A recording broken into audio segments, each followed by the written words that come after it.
We are officially back from Diesels in the Mountains. So let's go over a little bit of a recap of our experience at Diesels in the Mountains.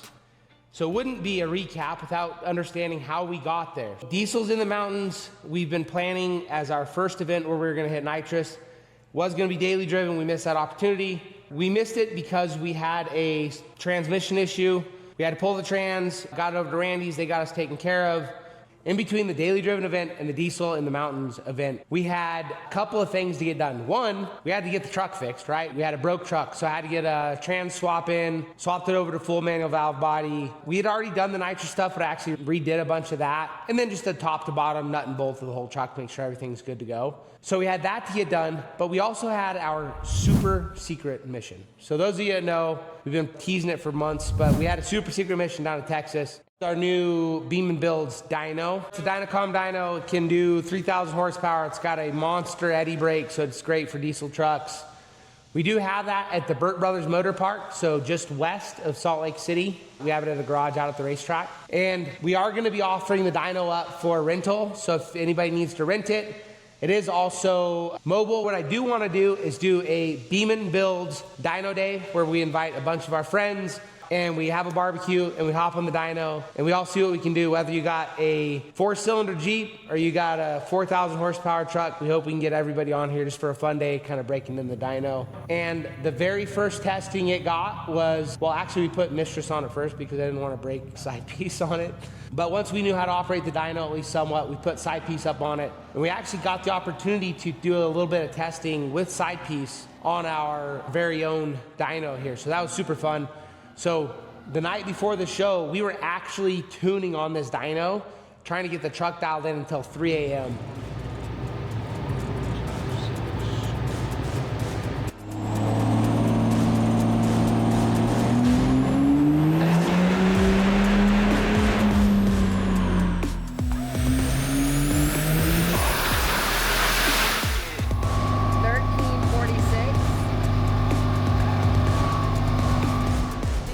One was 1346 or something like that, but he's still trying to figure out the load. He's still trying to figure out the RPM stuff, so we'll get there. We tried to start it at 2800, and making the computer was reading 26. Oh, okay.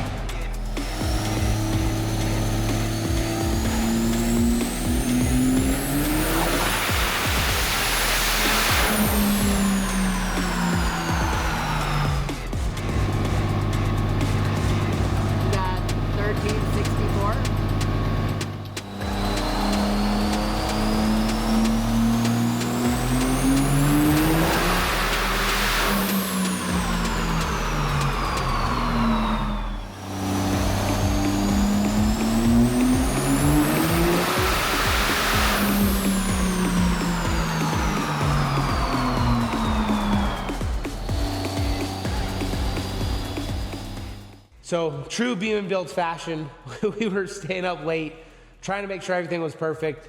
The truck ran well, and like with any other show, you have a lot of odds and ends, stuff you just kind of do I'll say a pre-flight safety check of the truck, make sure everything's good to go. What you got there, huh? So, the ancient RV does not have any Bluetooth connectivity or aux port or anything else. So we're going with something straight out of 1999 right here. Wow. Wow. Showing your age there. Hey, you know, I was thinking, we haven't named the RV yet. Perfect. Ow! Then you just call it Big B for short? Big B.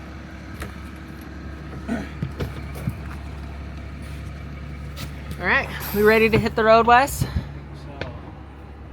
Got Mistress over there with side piece. We're all ready to hit the road. Just waiting for old Bertha here. Big Bertha. Big B.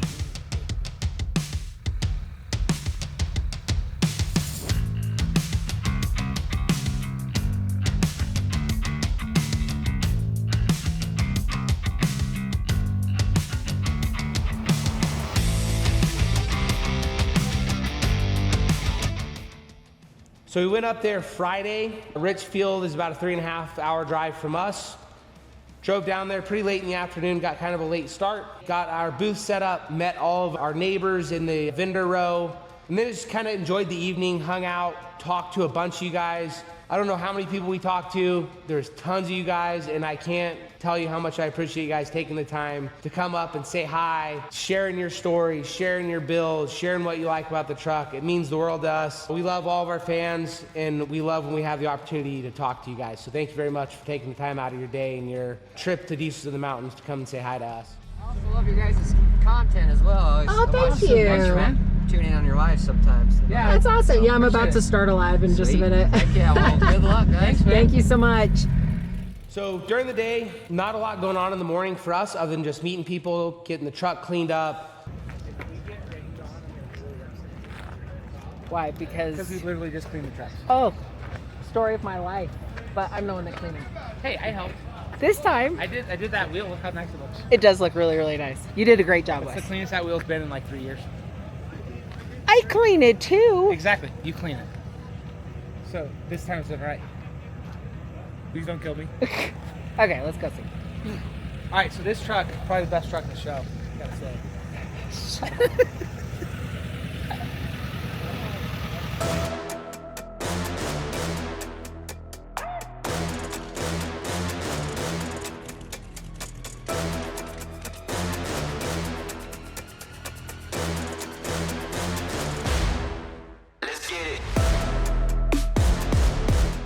So I was super excited. So I've actually had the inside track a little bit on the Red Delicious truck because I do go down to industrial injection from time to time. I do get a lot of parts from those guys. So I've been in and out of the shop and I've seen Red Delicious kind of coming together, and I've been sworn to secrecy on what they're doing. Rightfully so, right? It's a big unveiling they wanted to do. But I was so excited to see that truck come in and actually hear it for the first time. And I was honored. I got to hold the can of ether to help start her up. For I won't say the first time, but the first time while we were there. So I did help start Red Delicious. I was there. You're gonna need gas. You ain't got no gas. You got any ether around on you?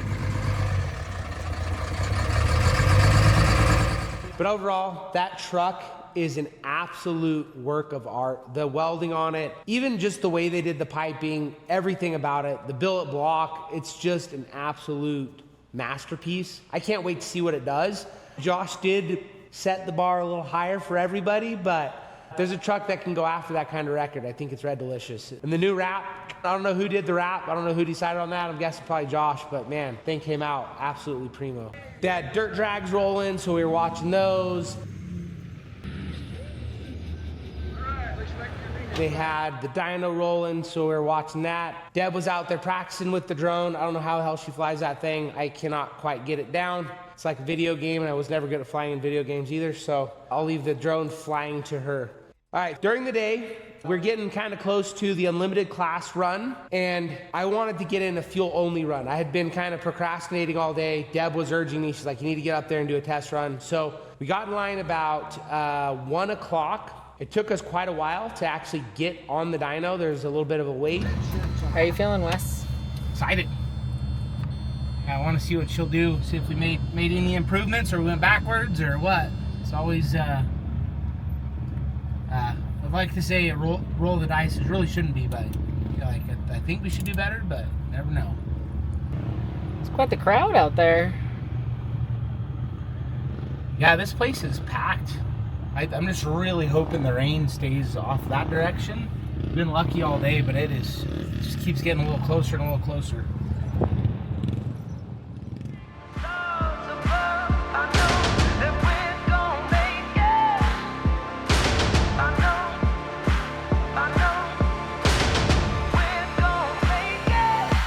Stepping like a weapon on the field to get some. On the real, we appear to get gone. Victory is ours. Bring the chip home. Galactic, and I'm looking to get more. Use it up, seen but you don't know. Running like the blood, bumping from the pressure of adrenaline rush. We crush whatever we touch. Where you been, y'all? Everyone know. And if you still don't get it, let it chill for a minute. Time is money, and trust me, man. I'm all business. Once I do, it's to get finished. Wake up, victory's mine. On top, still on the grind. Gotta go get it right now. All I have to do is it's time.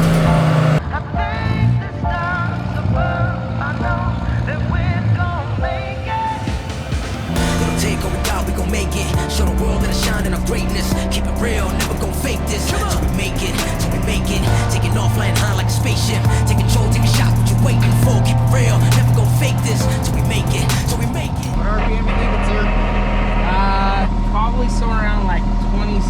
2700, I'm thinking. Okay. Maybe 28. I put a new manifold charger on, so we're testing. So I wanted to come up real quick and do a fuel hit. Say, do you want me to? I think the last couple ones I've done around 20 to 25% load at that RPM. on one wheel. And you want me to just pick one of them and see how it Yeah, reacts? I trust you more than anybody, buddy. Okay. Yeah, I don't know your dyno. You know your dyno? We did last run on a blessed dyno. We did 1500. Does it come on pretty responsive around that RPM? So I've only done a little bit of testing with this new manifold turbine housing, and it's a little lazier. Is it? So it'll light, like as soon as the load comes on, lights pretty quick, but not crazy fast. Let's try 28 on the first run, and I'll do a 20 and see how it responds. And if it feels like it's good, then I might just have you drop the RPM down a little bit. We'll keep it at the same load Okay. on the second.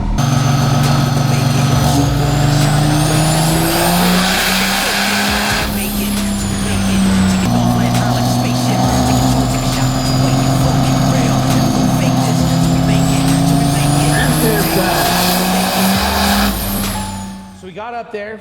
Elmer, if you're watching this, I really appreciate you, man. You're always such a calming presence on the dyno. Always walk me through how you're gonna set up, load, and everything, and I really appreciate that. And then we smacked it. We did 1446 fuel only, which is a personal best for the truck on the Superflow dyno. And those of you that don't know, the Superflow is kind of like the heartbreak dyno. You think you make a number, but you don't really make a number unless you make it on the Superflow. So hitting that number on the Superflow meant a lot to me. Shows us some progress, so new personal best for the truck, which we're always looking to kind of move things forward every event that we can.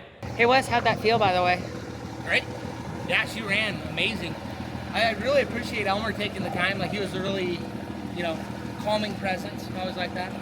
We changed up the load on the other one. I really didn't need to do that second run, but we wanted to play with loads so we know what to do next time. Okay. So we know where they light. That also gives me data on where I should start dropping the nitrous. Were you logging it all at all? Okay. Yeah, I want to throw it on my laptop. Okay. See what happened. Awesome. Everything went great though. Like, it didn't even get hot, even though we did 2 big runs. Like, coolant temp got up to 207. And Nice. trans temp got up to a whopping 107. Let's check out Josh's truck. Yeah. This is the new turbo setup we're doing. Same size turbos. Different manifold. Ooh, it's glittery. That's a birdie. Yeah, you had to match the wrap. It is clean, isn't it? So he did it the right way. He painted the truck, or he wrapped the truck, and then he had the powder color match. Because you can't really color match the other way. Yeah. Yeah, super clean. If you guys want to see something crazy, I like you guys that wonder tip. what a 3,000 plus horsepower truck needs for nitrous? That's it. Holy crap! You guys see that? All those solenoids. That's the all of it nitrous. How it runs through the nitrous on the run, ramping it in. So that's basically all these turning on and off. So is it all at the same time? So it pulses them at different rates to bring them all in at different rates. Mm-hmm. So it all happens very quick, but you stagger it so it doesn't overwhelm the electrical system. That's wild. There's more back there, Wes. There wasn't just that. There's more. You guys see all those? The clicking is nitrous.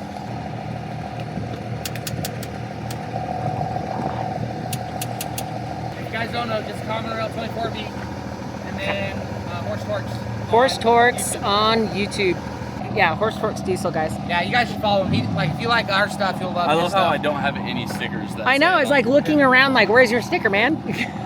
So what was that, Josh? You were saying how So much nitrous per run? a lot of people always want to know how much nitrous. So at UCC we put it was 6.5 pounds on the first dyno pole and 8 pounds on the second dyno pole, and that's in 1.5 to 2.5 seconds. 8 pounds of nitrous. Jesus. That's why we run 3 bottles. All right. So you enough flow. you strap the 2 in and then you ratchet strap the third to the other 2. You get it done. So are you gonna do the same thing here? So we've been talking strategy and stuff.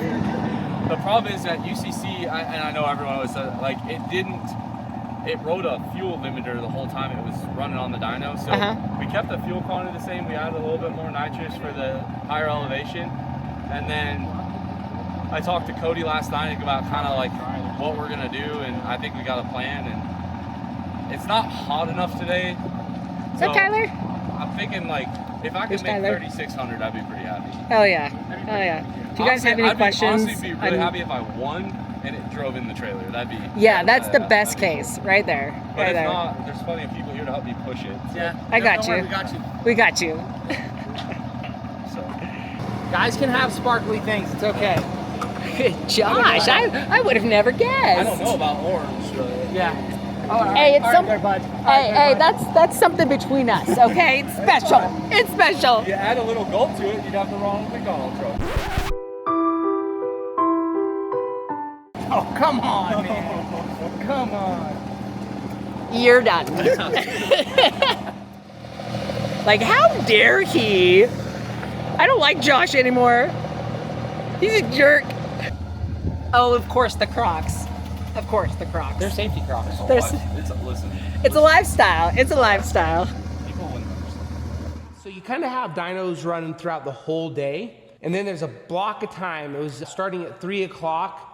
The unlimited class is going to run. So no one else will be on the dyno, just the people in the unlimited class. And for those of you that don't know, the unlimited class are people that are unrestricted on what they're doing. It can be, basically all of us would have big turbos and nitrous. That's kind of what you normally see in the unlimited class. And these are the biggest horsepower trucks that you're going to see during the day.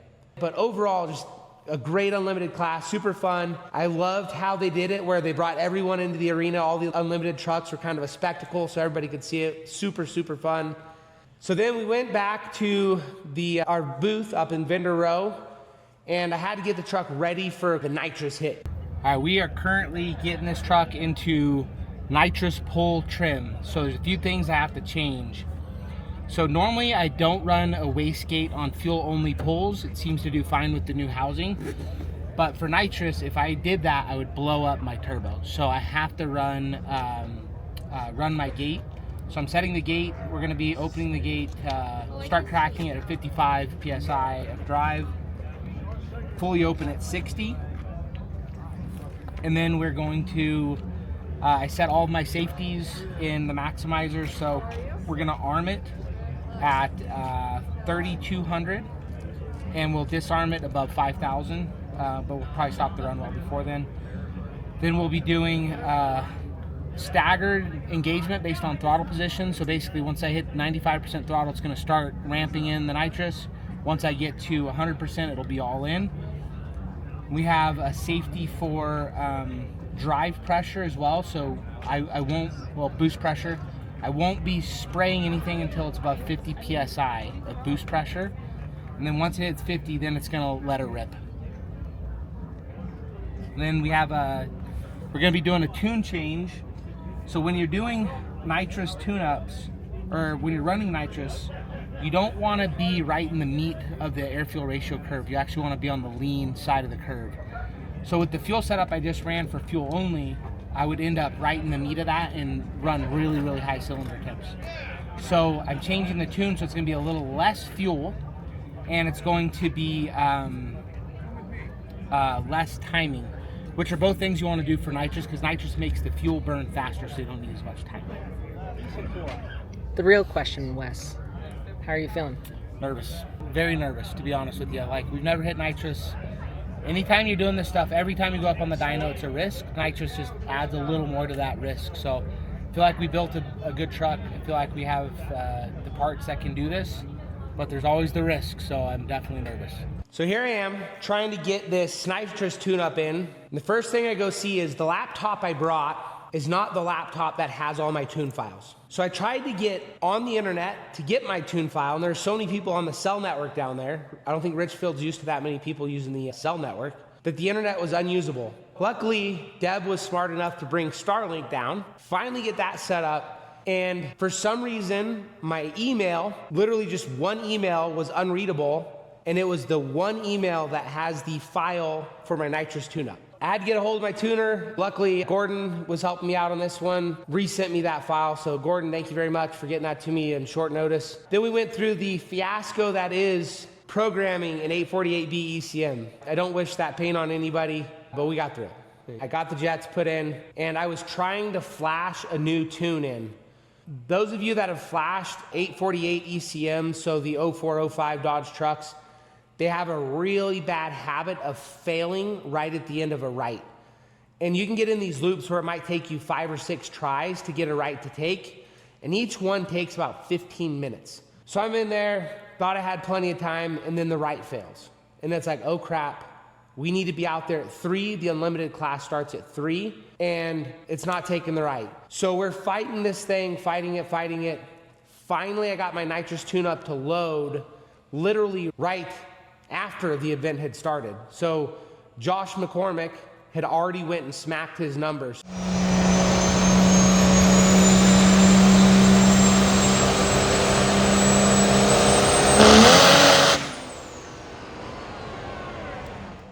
Those of you that don't know, Josh McCormack, one of the best dudes you'll ever meet, went up and set a new world record on the Superflow, 41:57, and absolutely crushed it. Congratulations, Josh, dude. I am so proud of you, moving the whole industry forward. We got down there a little bit late, got lined up. We had a few people going. It's like, I didn't want to be the guy that goes after Josh McCormack, and then JBJ goes up behind him.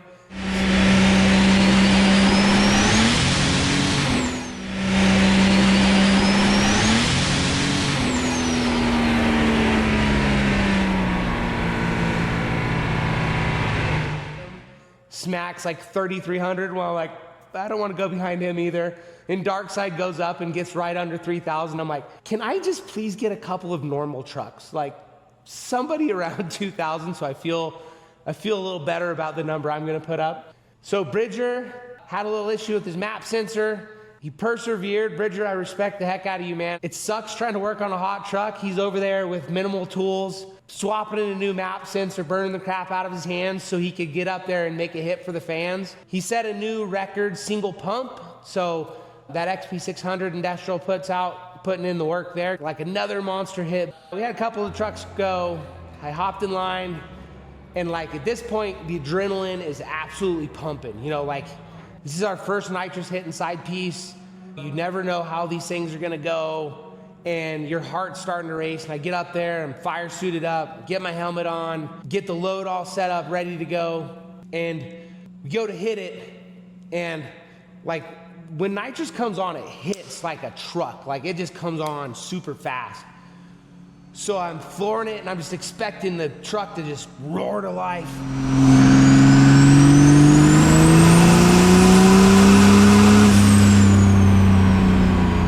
It just goes like a normal fuel only run. I'm like, well, that was uneventful. And Elmer looks at me and he's like, I don't think you're nitrous armed. Nitrous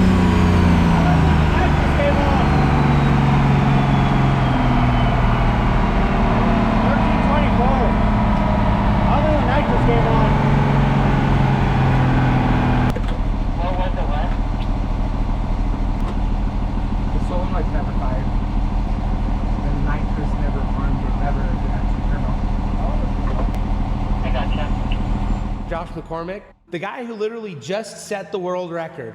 This guy literally just set the world record. He's had 50 people around his truck for the last 30 minutes. And he comes sprinting to the side of my truck. He literally sprinted across the arena to pop into my truck and help me figure out what was going on. We made a couple of changes and tried to smack it again.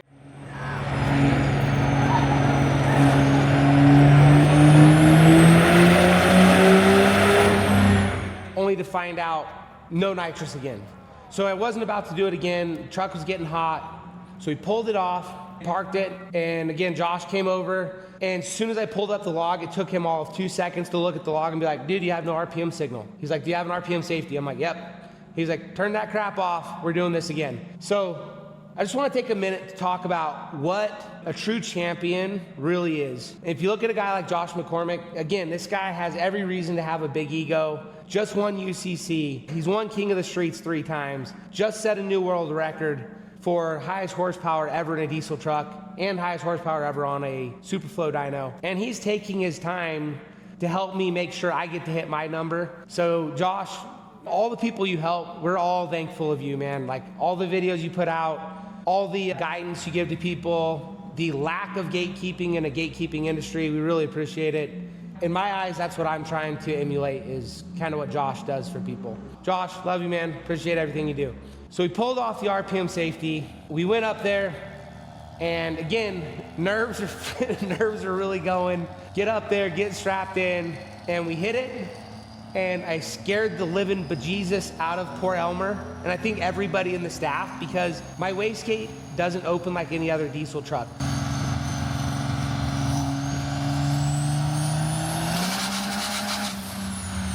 I come from a gas racing background, and I'm used to using what's called pulse width modulation. So basically you open and close the gate really, really fast to maintain a given boost pressure.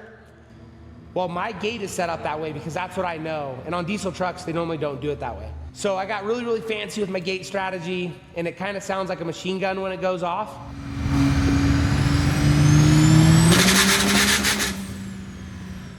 And you can see Elmer in the video, like he jumps back, and then you kind of see the whole staff scatter a little bit. For me, it didn't scare me at all because I'm used to it. But what it ended up doing is we pulled back on the run a little early. We hit 16:15, which I'm not mad about. A new high for the truck. Again, like an all-time best for the truck, which is great. However, I was expecting a higher number with the nitrous setup we had in it and the fuel we had in it. So we had a few things working against us. One, I don't think we got all the nitrous in. So that's maybe problem number one. Looking at the logs, it seemed like it armed, but we're gonna be doing some testing to make sure we are totally good there. Two, I had a filthy air filter on because we were in a dirt arena, and I forgot to take it off right before I went up for the dyno run. So this air filter's been sucking in soot from all these different dyno runs, and it's clogged. It's definitely a restriction. I don't think it's the whole part of the play. I also forgot to turn on my new electric fans, so that's totally on me. And I'm gonna chalk this one up to nerves. Then the other thing we ran into is I think I had a boot loose. So after we got back to the shop, we were actually working on making a couple of changes, and I noticed that one of the boots that goes into the intercooler, it was on, but it was just barely hanging on. So we're thinking that had something to do with losing some of our boost pressure. So a normal run for me on the dyno is 80 to 90 PSI of boost. That's what I see on a fuel only run. Nitrous typically adds to that, and we ended up with only 50 pounds of boost, which is really low. So two things we're switching for next time is we're changing up our boost control strategy. I think I got a little too fancy with that. So we are gonna modulate the wastegate a little differently, a lot more traditional, old school, simple. We're gonna make sure we don't dyno with a dirty air filter, because I mean, every little bit helps. And then we're going through everything on the truck with a fine tooth comb to make sure all of our clamps are tight and all of our wiring is good. And we will not be running with an RPM safety, because that cam sync wire, I run a wire on the cam sensor to get RPM signal into the Max 6, and it's notorious for dropping out. And after talking to Josh, he's like, you don't need it, just drive the truck right, it won't be an issue. So that's our strategy for the next event, which is Weekend on the Edge in Ogden, Utah. And we do plan on smacking nitrous there. We will be shooting for 2,000 again, so hopefully we can get there this time around. So congratulations to all the competitors. We had a bunch of people hit some big numbers this weekend. This is the first event I've ever seen where you have so many heavy hitters all at one event. And I think that goes to show how good of an event that Brighton puts on. And Industrial, the Diesels in the Mountains really is a top-notch show. And they bring in a lot of big name competitors. I mean, JBJ got overshadowed a little bit, but he still set, I think, the third best number ever in history. And that's at the same event the world record was broken. And Dark Side was right there knocking on 3,000, you know, being one of maybe 6 total that have ever done that. So congratulations to all the guys. Then ended the night with sled pull. I will be totally honest, I love sled pulling. I think it's freaking cool, but I watched about the first 15 runs and I was so freaking tired because we had a lot of late nights leading up to the event. So we decided to call it. We went back, rested, had my daughter Brooklyn and her husband Connor there, and my niece Liz with her husband Spencer was there. They supported us all weekend. Thank you guys so much. Like, a lot of the video assets you guys are gonna see in this are thanks to them. If you're on any of our lives during the event, Brooklyn was running the lives a lot of the time. So like, all around, thank you guys so much for your help. And also, Brooklyn and Liz made all the dinners. So super grateful. They kept me fed, kept me happy, and we had an absolutely awesome time. Brighton, everybody who helps put on that show, all the volunteers that make the show possible, I cannot thank you guys all enough. We had such an amazing time. Show was extremely well run, and it just keeps getting better and better every year. It was definitely a big show this year. So hats off to everybody that helped put that show on. Fantastic, well done. And overall, super fun event. I hope all of you guys get to enjoy it next year, and we'll see you guys at the next one.